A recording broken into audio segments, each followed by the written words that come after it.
Hi everyone, me LEOW and HEIMRIH will present our EELAB3 Week 4 synthesizing signals with FM modulator plus pulse width modulator. For question 1, our code to display the waveform of modulated frequency signal.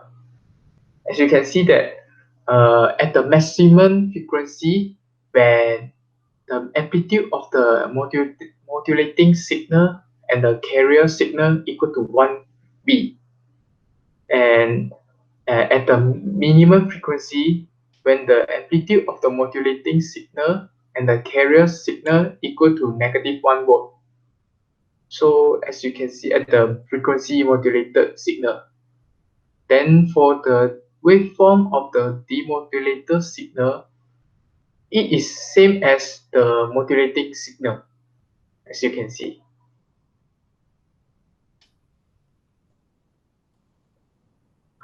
So for question 2, we were asked to adjust the variable so that the output signal is 20 kHz square wave. So first, look at the FM signal. We observe that the FM signal at maximum frequency, when the amplitude of the square wave of the message signal and the sine wave carrier signal are equal to +1V. And for the FM signal at the minimum frequency, when the amplitude of a message signal and the amplitude of the carrier signal equal to -1V. So for the demodulation signal, since the demodulated signal waveform becomes sine wave pattern that are different from the square wave message signal, we assume that there is a bit of distortion of the waveform resulting in data loss.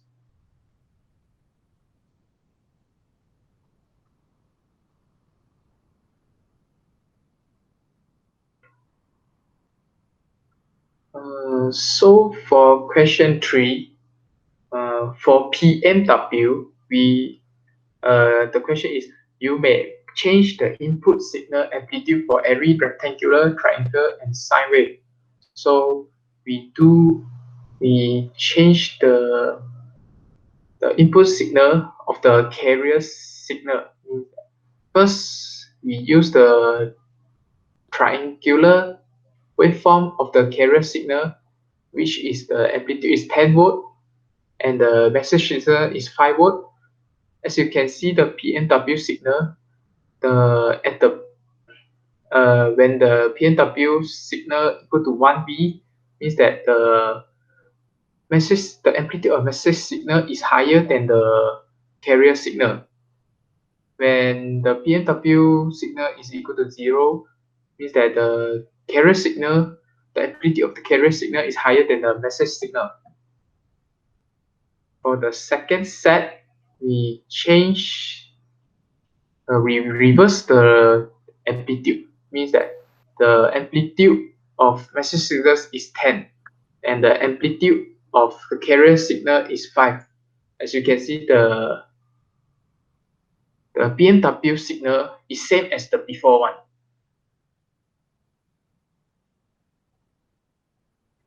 So for the rectangular wave of the carrier signal, first we use 5 volt for message signal, then the 10 volt for carrier signal. As you can see, for the PWM signal, first it starts at 0 because the amplitude of the carrier signal is higher than the amplitude of the message signal. Then it will become 1 because the amplitude of the message signal is higher than the carrier signal. So for the second set is 10 volt for message signal, 5 volt for carrier signal. As you can see, there are two peak 1V of the PWM signal. There is first you start from 0, then for a certain time you raise to 1, then you go to 0 again, then go to 1 again, because as you can see, this is because of the amplitude of the message signals uh, is starting from 0, but the carrier signal is starting from 5 volt.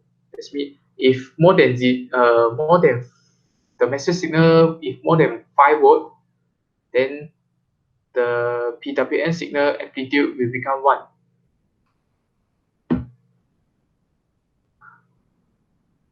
So for third set means that the carrier signal we are using sine wave, same as the message signal. So just the amplitude difference. So the carrier signal is start with 10 volts, and the message signal is start with 5 volt. As you can see, the PWM signal is start at 0 first, because the carrier signal is higher than the message signal, the amplitude. Then it become 1 because of the message signal is higher than the carrier signal. So for the last one is because the amplitude at message signal is 10 volt, and the amplitude at carrier signal is 5 volt, the PWM signal will start at 1, then go to 0. Same as before, the theory means that if the amplitude of message signal is higher than the carrier amplitude of carrier signal, then the PNW will receive the amplitude 1. So for question 4, I will hand it to HEIMRIH.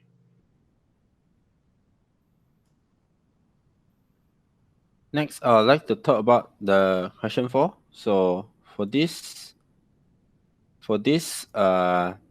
signal, we are trying to analyze the waveform and frequency spectrum of frequency modulation and also PWM. For the first part, when we analyze the waveform and frequency of the frequency modulation, as you can see here, this one here represents the message signal, and the blue one is represented by the frequency modulated signal. As you can see at the upper part, when the amplitude is high, the frequency is much more faster, as it is denser here. Then I'd like to talk about the frequency spectrum. So the amplitude here is 0.5. So as you can see, at 0.5 amplitude, the frequency, the middle one is the carrier frequency, which is very high, and then the sideband, this is shown as the sideband frequency, is much lower. The effects of the variables of the amplitude will be discussed later. Next, we would like to see the demodulated signal is shown like this. So this is the demodulated signal for the frequency spectrum, and this is the demodulated waveform, which is almost the same as the modulating signal as before. Next, we would like to analyze the PWM signal, PWM modulation. So for the PWM signal, modulated signal, I would like to talk about it. So as you can see here, this is our message signal, and this is the carrier signal, which is a triangular signal, sawtooth. So this is the PWM modulated waveform. As you can see, there are many variation of pulses here. Some are narrow and some are wide. This is due to the difference in the amplitude of the carrier signal and also the message signal, which causes the difference in the pulses here. And this, as you can see here, is the frequency spectrum of the PWM signal, where it also represents the state of the pulses. Lastly, I would like to talk about the changes of variables. So for the frequencies, for the changes of variable of the output signal of the frequency spectrum for frequency modulation. As you can see here, this is the graph representation, frequency representation when amplitude frequency when the amplitude is equals to 2. And this is when the amplitude is equals to 1. And this is an amplitude is equals to 0.5. As you can see, the sideband is getting lower. However, the carrier is not changed. Why is this so? Because this is because due to the function of Bessel function, when the amplitude, the modulation, when the amplitude increases, the modulation index increases. This will also causes the sideband to increase, which is larger. So high amplitude, the sideband is larger.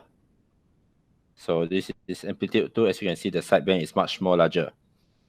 So that is all. Thank you for listening, and we'd like to conclude our demonstration.